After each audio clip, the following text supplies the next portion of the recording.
Hello. Hi everyone, thanks for joining me again today. Today we have my friend and coworker Miraya talking about some deep things. Do you want to introduce yourself and tell us a little bit about yourself? Okay. Hi. I apologize. I'm not used to taking videos like this. I work with Carolina here at Meow Wolf and all that wonderful stuff. 23 years old, and we're going to be talking about capitalism and the effects today. Yeah. So kind of like what I'm posing with this question is, how has capitalism and colonization affected your environment and the nature surrounding you? So you can start off with either or, if you want to do like a combination of both. Okay.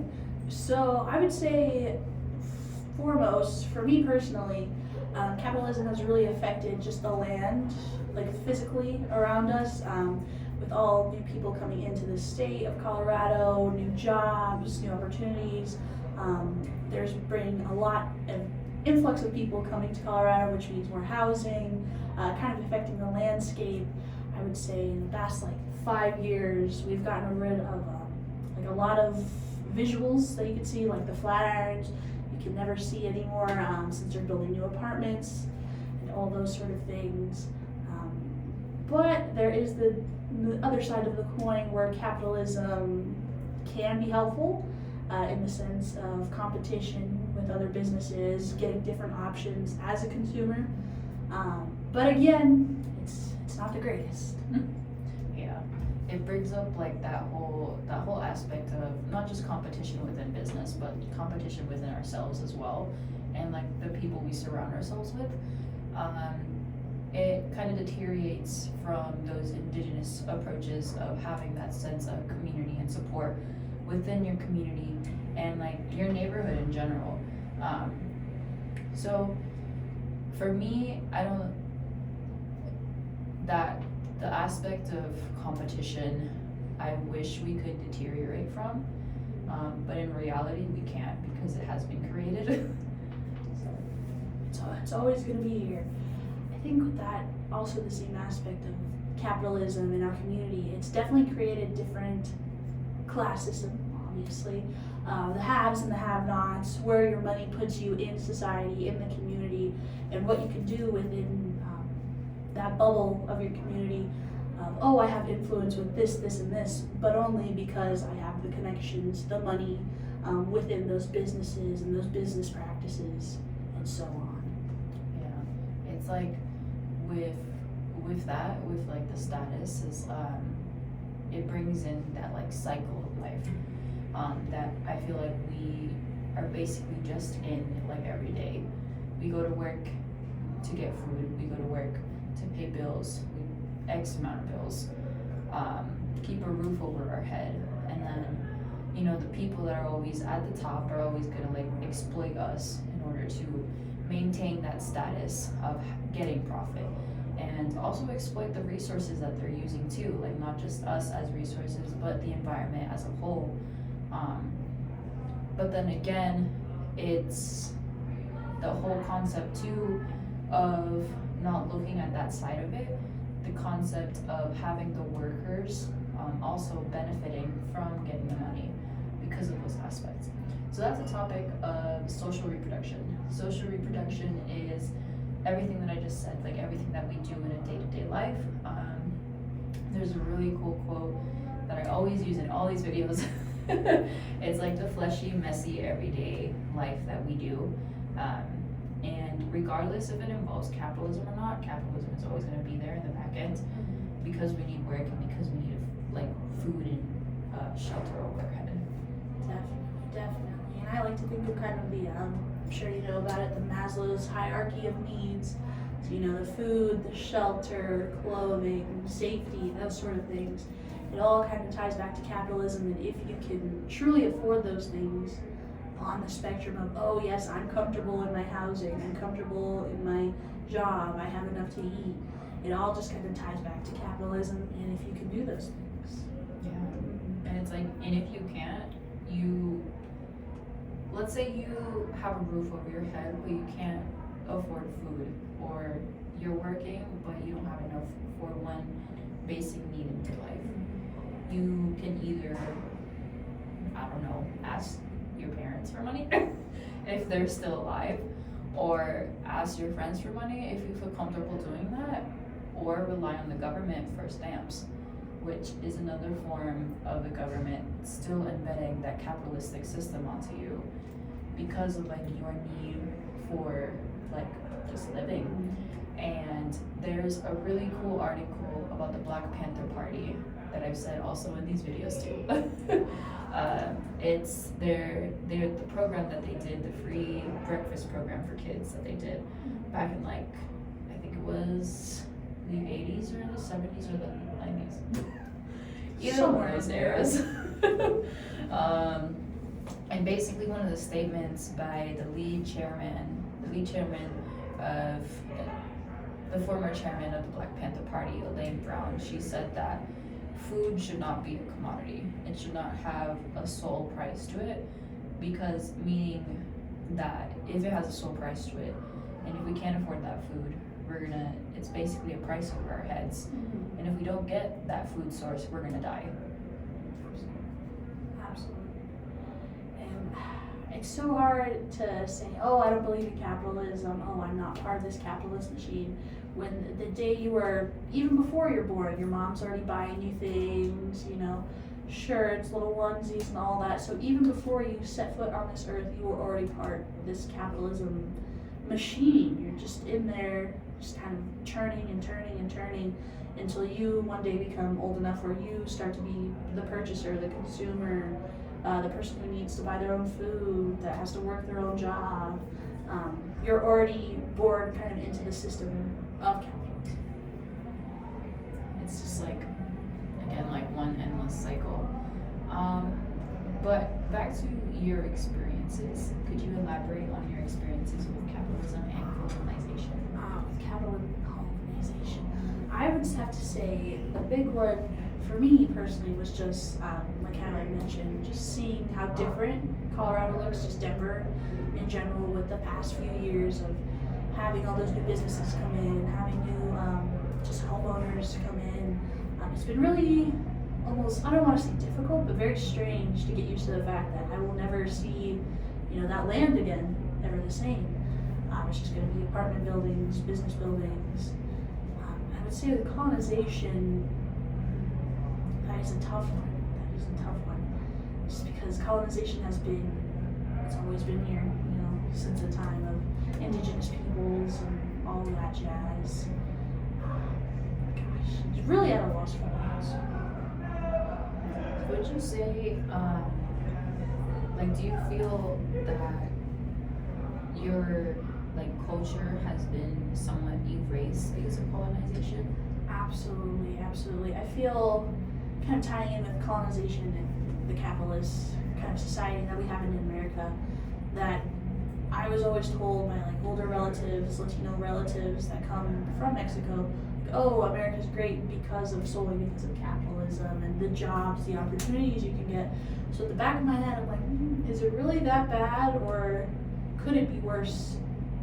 Depending, I guess, on kind of your situational, where you are in the time of capitalism.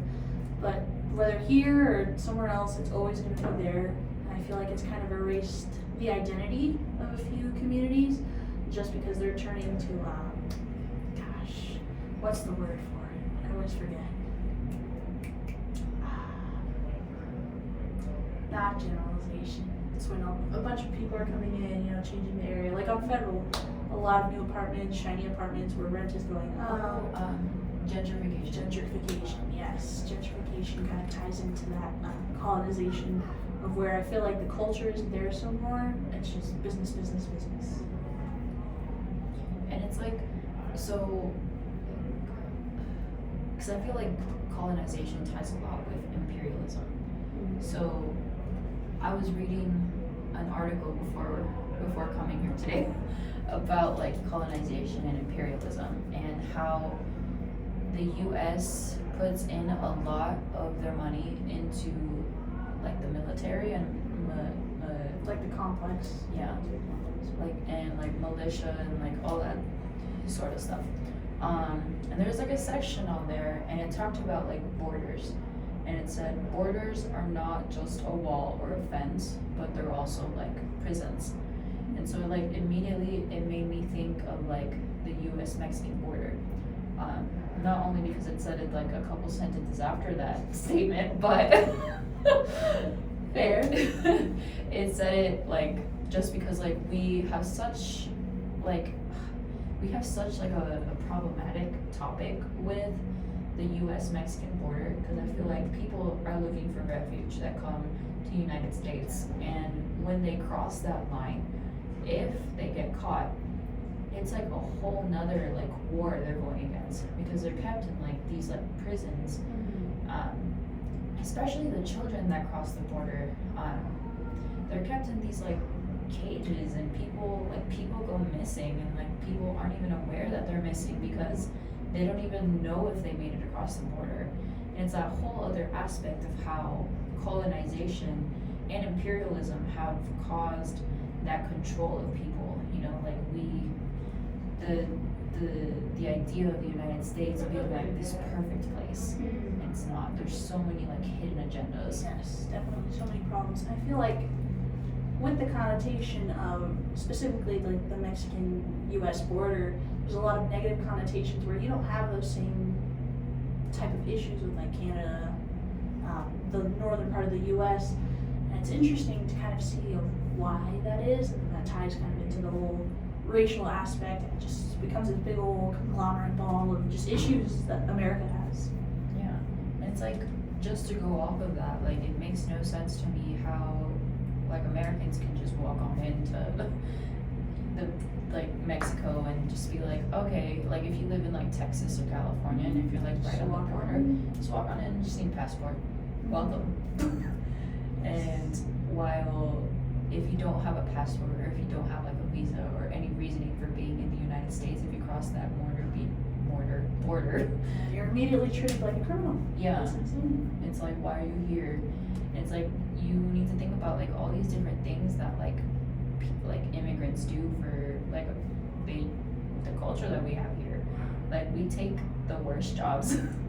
We take like anything that comes to us because we just need Something. Yeah. Something, yes. It makes me so mad. It is heavy stuff. It is heavy stuff. Especially intergenerationally, just having those stories of like, oh my gosh, my grandma, until she was old, she used to pick strawberries at the nursery. I'm like, why? You don't ever want to do anything else? She's like, this is what I got, and this is giving us money to keep the roof over our head.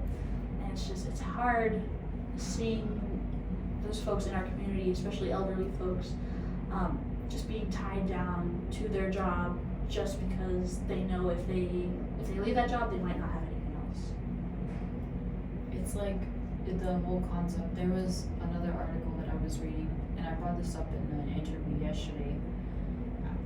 I forget the tribe, and I should have looked this up when I said I forgot the tribe in the interview yesterday. I was like, the whole concept of the article was like the United States coming in and colonizing this piece of land that had X amount of tribes in. And these tribes were like, they were going out of their way to basically adapt to these changes and taking any sort of like work. Like they changed their work every single day. They either did like mining, fishing, or something else. I can't remember now. But it's just like that way of nature of us being adaptable to these changes that, you know, it brings up that whole concept. But we shouldn't have to do that. And it's interesting too, because in my interview yesterday, the person that was telling me that like we think, you know, we complain about America a lot, but if we compare it to third world countries and like developing countries, we have it very good. Definitely. I feel like on the day-to-day, like you were saying, the fleshy day-to-day, I feel like we have it very good, and then you go home and you start to think about, wow, what is my purpose in this community? What is my purpose in this state? What is my purpose in this country? And just kind of tying it all together, like I'm here. I'm here to do my job, and that's it. Like, what else is there for me in life? Oh, gosh. I don't know. It's just like, I guess, do you bring up like care and like everything, like things that you do on a day-to-day basis? Like at my job, are you saying if I bring care? Just in general. Just in general. It could be your job, your personal life. I would say so. I would say in general, if I'm doing a job, I'm gonna put my effort towards it. But really, it just depends on like, especially if I'm working in a group setting, which we do. If my coworkers are not putting in the same effort, why would I put in the same, 10 times more of the effort just to cover their end? And it just kind of ties back to how we're all doing a job. We're specifically here for a job, and if that job isn't being done, then I'm gonna have to either pick up the slack or I'm gonna have to figure it out on my own. That's good. And like, why I bring up the question about care is like one of the books that we had to read for this course. It was called The Underflows of Queer and Trans Ecology and River Justice. And the author brings up care in the sense of just caring about what you do and caring about the things around you, and how these ecologies bring up indigenous practices too, in their sense of like caring and being in the moment of anything that is surrounding them, and just like caring about it, like having that sense Just of being like, connected to the Yeah. thing you are doing. Yes, absolutely.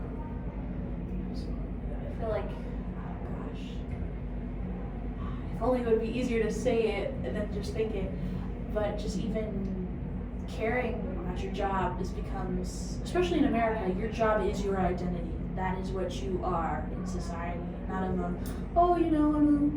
I'm a caring person, I'm a jokester, I love cats or something. No, you are your identity of what you do for work. Like, nothing behind that matters with a lot of people. Not with everyone, but with a lot of people, it's always, what do you do for work? What do you do? Like, what do you do? What is your purpose? Which is really interesting, because it's not always like, oh, what type of person are you? Like, what are you into? It's what do you do? What is your purpose? And I feel like we shouldn't, identify ourselves as like what we do for a job, because that's not what we like. That's not what we are. Yeah. Like, we're not, I don't know. What do we do here? I'm not Before? a creative operator. Yeah, it's super weird how it's become like what you do is who you are, and vice versa. Instead of, my home and whatever, my work life are very separate. Which for some people it's a lot easier. For you, I know you're always doing something when you're doing other stuff, you're doing other things when you're doing something. So it's hard to make that distinction of who am I? What do I like to do? What do I do in my free time? Which is so sad, because I was reading something recently on how people less and less, especially in our generation, are starting to not have hobbies. So it's time for hobbies when you could be working. It's crazy. Capitalism. Who has time for hobbies when you can get money, Exactly. Or with the weird sensation that we bring that up is how, especially in the pandemic, how people have started to make their hobbies into like a side hustle. Like, oh, I love painting, but I'll paint something for you on Etsy if you follow my Etsy for $10. Like, we've commodified our hobbies, which is really interesting. And I feel like the whole reason of us commodifying our hobbies is because I was gonna say capitalism, but Capitalism. I mean, it's true, because I feel if I were to commodify one of my hobbies, and I'm saying this from one of my friends who has actually commodified one of her hobbies, she's saying like time is money. She's telling me time is always money, and yeah, I like doing this, but sometimes my ends don't meet up with my work, so you have to start thinking that commodification of your hobbies, okay, what can I do that's going to make me money on top of my job? And then you start to not like your hobby because it becomes another job. Yeah. And we have to take away that mindset. Just take away capitalism. Throw it away. Yeah, throw it away. Toss it. I just, it gets me thinking how in a different world, if we didn't have colonization, how would we have lived today? Like, how would indigenous people would have created development? Right, what kind of different society communities would we be looking at if they had the chance to grow and all that? Yeah. I'm just thinking about like a room here, a futurescape, on how she kind of describes this world that could have been but never was. Yeah, I always like if ever I'm like scheduled in like ED, I'm like go in there and like imagine if this was actually a world. So to give you a little synopsis, we have a world here, not a world, we have a room here, and it was created by indigenous people, and there's like a pillar where the lady talks about indigenous rights and beings and movements, and how the whole room is like basically like an art piece that if indigenous people were to expand and not have been colonized, that's how the world would have looked like. And so like that's what we're talking about, like how it would have looked like if colonization were not a thing and did not happen. Yeah. Good room. So with that being said, I think I'll wrap it up. But do you have like any final thoughts on any of this? Oh gosh. I would just like to say, as hard as you can fight on the capitalism and capitalist system, we're always going to be a part of it. So you just have to make the best of it and figure out where you fit into those tiers of society and how you're going to be able to work it. Make yourself happy, because it's always going to be here. I don't know, I'm really weird. I don't know. That's okay. But thank you for watching, and then come back next time for my next interview person.